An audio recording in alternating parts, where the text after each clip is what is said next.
Hi everyone, today we're going to talk about the globalization of religion. First, let us define the word globalization. Globalization is the process of interaction and integration among people, companies, and governments worldwide. Now let's define the word religion. Religion.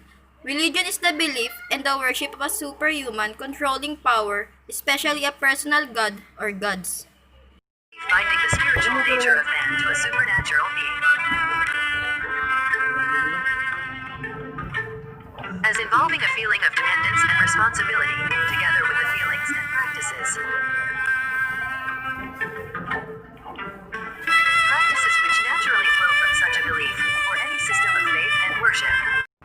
Globalization has played a tremendous role in providing a context for the current revival and the resurgence of religion. Today, most religions are not relegated to the countries where they began. Religions have, in fact, spread and scattered on a global scale. Globalization provided religions a fertile milieu to spread and thrive. Scott, a professor in the Department of Politics and International Studies at Warwick University, said that accelerated globalization of recent times has enabled core religionists across the planet to have greater direct contact with one another. Global communications, global organizations, global finance, and the like have allowed ideas of the Muslims and the Universal Christian Church to be given concrete shape as never before. Information technologies, transportation means, and the media are deemed important means on which religionists rely on the dissemination of their religious ideas. For instance, countless websites that provide information about religions have been created. This makes pieces of information and explanation about different religions ready at the disposal of any person regardless of his or her geographical location. In addition, the internet allows people to contact each other worldwide and therefore hold forums and debates that allow religious ideas to spread.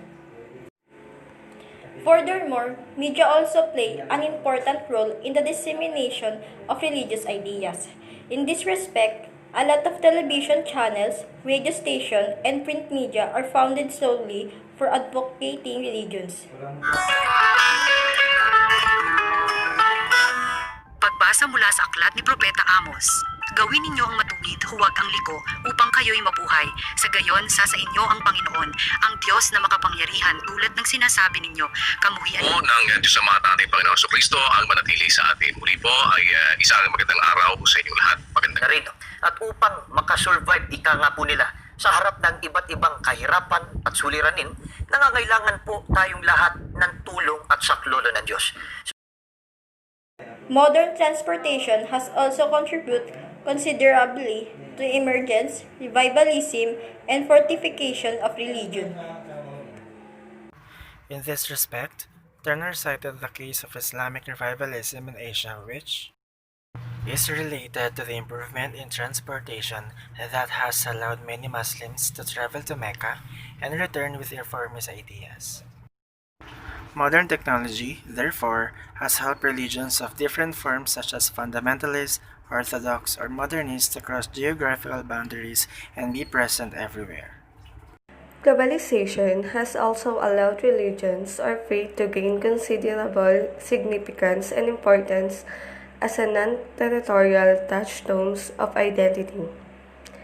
Being a source of identity and pride, religion has always been promoted by its practitioners so that it could reach the level of globality and be embraced by as many people as possible.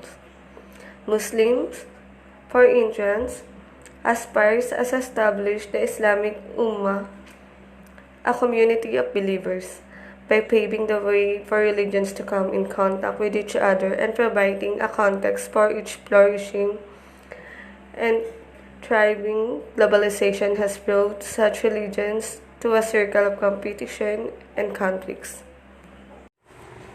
As Turner, Globalization transforms the generic religion into a world system of competing and conflicting religions. This process of institutional specialization has transformed local, diverse, and fragmented cultural practices into a recognizable system of religion. Globalization has, therefore, had the paradoxical effect of making religions more self-conscious of themselves as being world religions.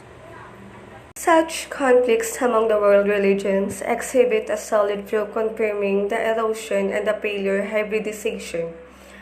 Globalization, as stated in the above excerpt, makes religions more conscious of themselves as being world religions, reinforcing their respective specific identities.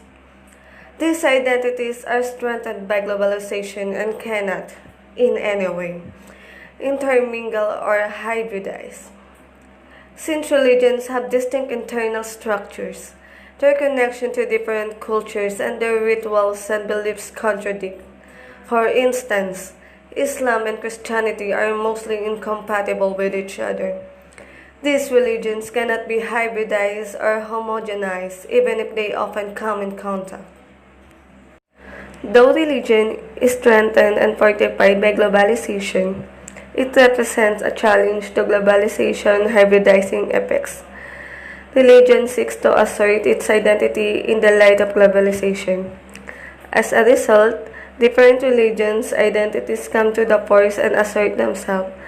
Such assertions of religions' identities constitute a defensive reaction to globalization. In this aspect, maintain, at the same time as being pursued through global channels, assertion of religion's identity have, like nationalist strivings, often also been partly a defensive reaction of globalization. Belief system forms a person or a group of persons' principles in life which he or they express in the form of religion, as basis of relating with one another or with other states, affecting international relationship and transforming world system through the process of globalization of religion. It has been difficult for religion to cope with values that accompany globalization like liberalism, consumerism, and rationalism. Such phenomena advocate scientism and secularism. To quote Scott, transplanetary relations have helped to stimulate and sustain some renewals of anti-rationalist faith, but global networks have more usefully promoted activities involving rationalist knowledge. Contemporary revivalist movements have largely replayed a long-term tendency, one that well predates contemporary accelerated globalization, whereby certain religious circles have from time to time revolted against modern secularism and scientism. On the other hand, it can be said that the anti-rationalist qualities ascribed to religion can be the characteristics of fundamentalist and extremist forms of religion.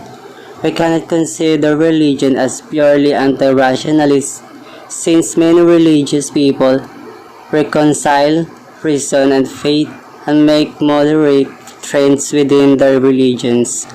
Nevertheless, globalization is strict rationalism manifested in such phenomena as liberalism and secularism can be incompatible with the norms and the values of certain religions. Globalization is also associated with westernization and Americanization. The dominance exerted by these two processes, particularly on the less developed countries, makes religion-related cultures and identities take defensive measures to protect themselves. Sometimes, extreme forms of resisting other cultural influence are being done, such as that of the Islamic State of Iraq and Syria. As Eteshami pointed out, globalization is not only seen as a rival of Islamic ways, but also as an alien force divorced from Muslim realities, stressing the negative impact of the loose morals of Western life is a daily features of airwaves in the Middle East. The imperialist aspirations of globalizations and its incompatibility with Islam make globalization completely alien to the Muslim realities. Since globalization is cultural, construct at its core, and its meaning is the Western discourse. Promoting engaging within on the part of Muslims is like accepting and promoting Western cultural values and their dominance. The challenges of globalization to religion link automatically to the challenges of religion to globalization. In other words, while religion takes cautions against the norms and the values related to globalization, it challenges the latter since religion does not approve its hybridizing effect. The idea of the hybridizing effect of religion is approved also by Samuel Huntington's Clash of Civilizations, which maintains that such the hybridizing upshots spring also from the religious partitioning in clashes.